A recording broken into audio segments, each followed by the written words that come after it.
La finance ne les mangera pas tout cru. Les Robins des Bois n'ont gardé sur la peau que 0,5% de maille. C'est à ce taux qu'ils voudraient voir taxer les transactions financières pour aider les pays pauvres à se développer.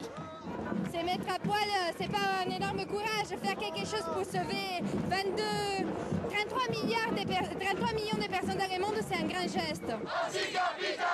Dans le cortège, les slogans fusent et réclament une autre philosophie de vie, des sociétés qui ne seraient plus commandées par l'argent et des dirigeants qui tiendraient les promesses faites lors des précédents sommets.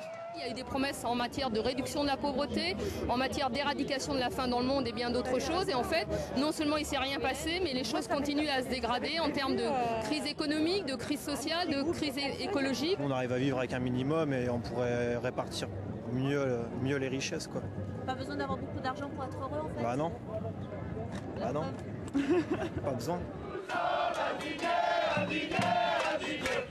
Avant les cris de revendication, la manifestation a commencé avec un cercle de silence pour soutenir les sans-papiers de tous les pays et de Nice aussi. Nous, on fait le silence, justement, c'est comme un cri. Le silence est une forme de cri de révolte intérieure, puisque ces gens-là ne peuvent pas parler. Donc nous, comme eux, on fait un cri de silence pour dire aidez-les et faites quelque chose.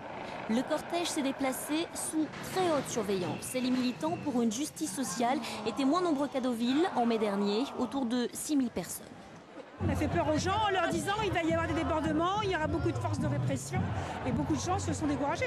Et puis peut-être c'est le fameux pont de la Toussaint, les gens partent en vacances, etc. Pour une Europe des peuples, la vie pas la bourse, parce qu'au fond, on n'est pas à vendre. Le peuple